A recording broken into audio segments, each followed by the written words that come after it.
Aujourd'hui, sur Nature et Bien-être, c'est la loi sur le littoral, la protection du littoral qui nous intéresse. Quel est le contenu de cette loi? On va en parler dans un instant. On suit tout d'abord ce reportage signé Marcel Betoro.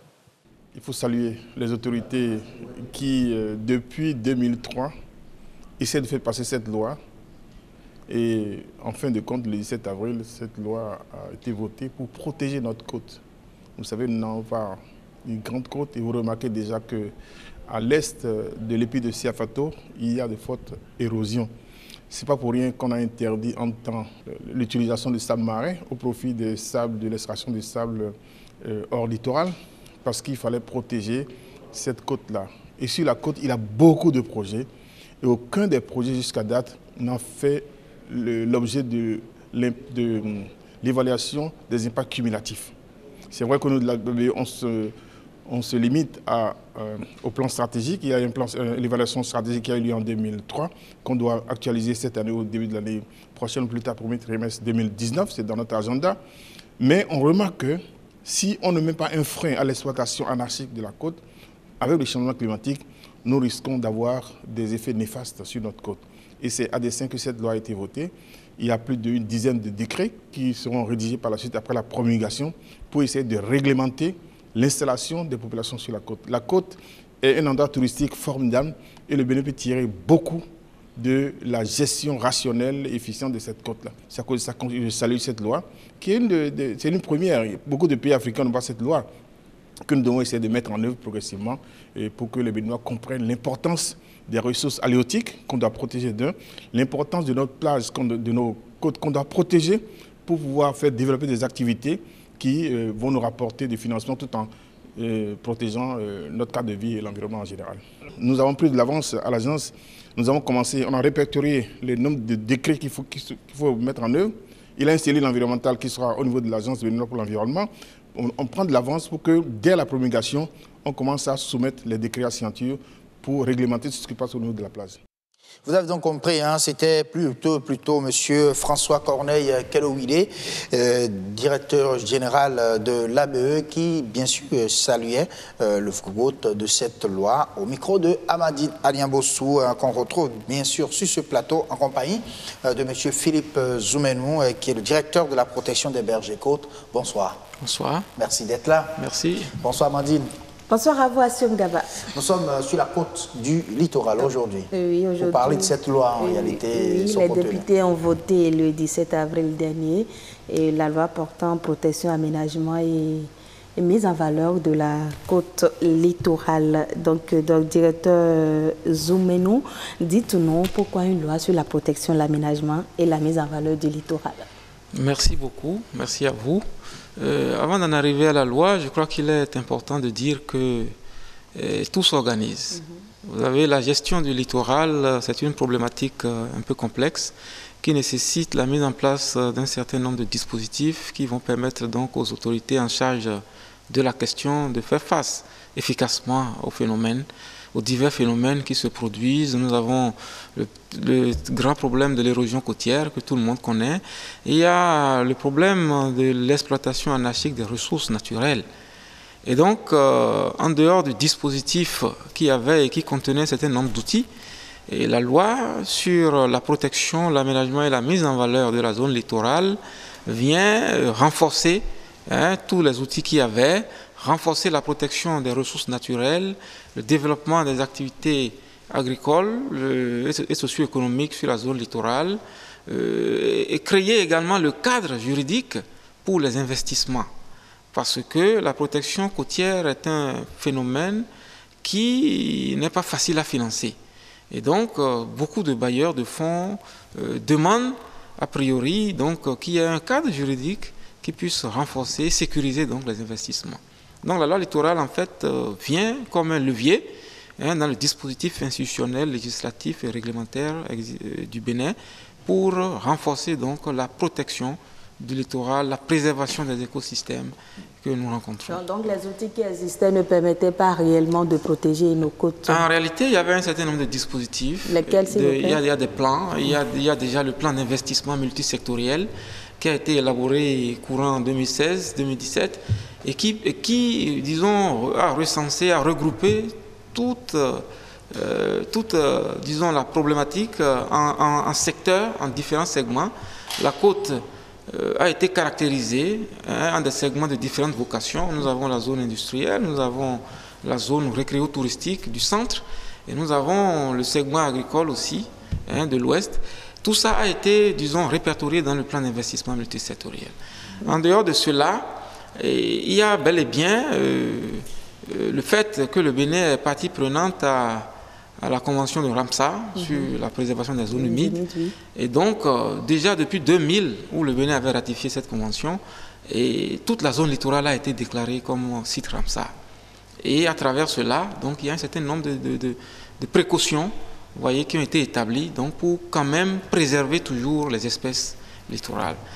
Alors, si je comprends bien, la loi va donc faciliter le financement des projets liés à la protection du littoral. Non seulement liés à la protection du littoral, mais également à sa mise en valeur. Vous savez, le littoral, c'est un potentiel touristique.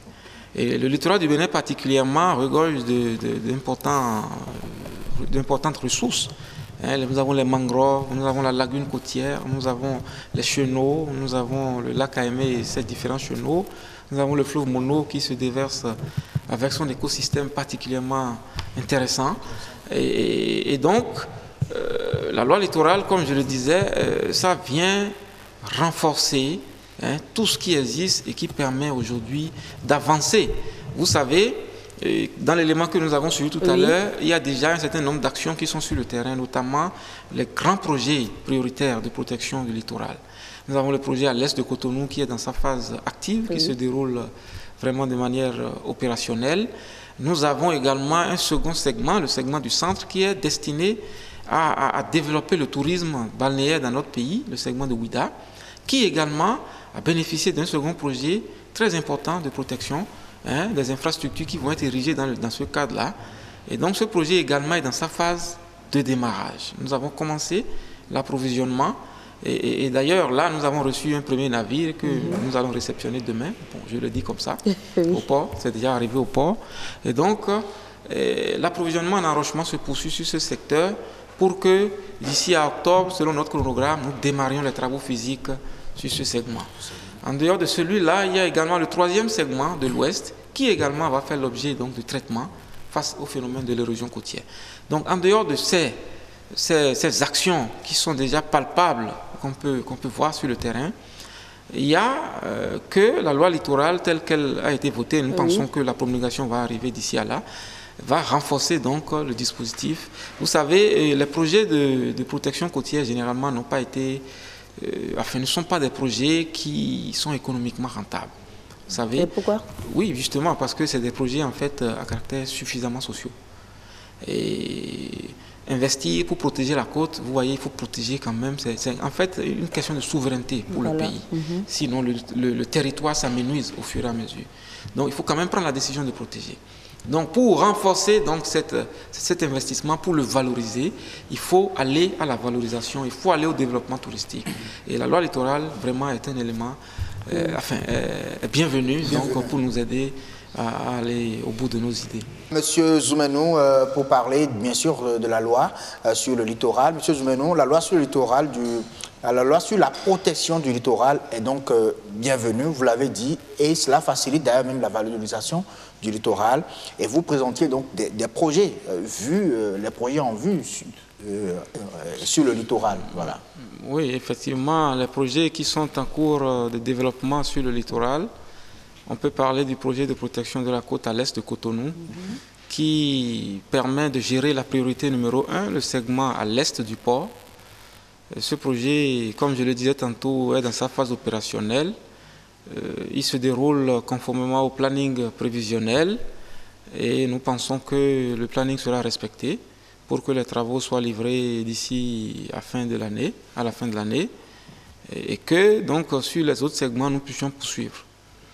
Sur le segment du centre, c'est-à-dire de Ouida, qui est essentiellement à vocation balnéaire, touristique, nous avons prévu donc d'installer à hauteur d'Avlekete une digue immergée pour casser la force des vagues et permettre donc de développer des sports d'eau, tout un certain nombre d'activités touristiques dans cette zone. Et ce projet, comme je le disais, dans sa phase de démarrage, nous avons commencé par faire de l'approvisionnement en enrochement. Et le programme a prévu le démarrage effectif des travaux physiques en octobre.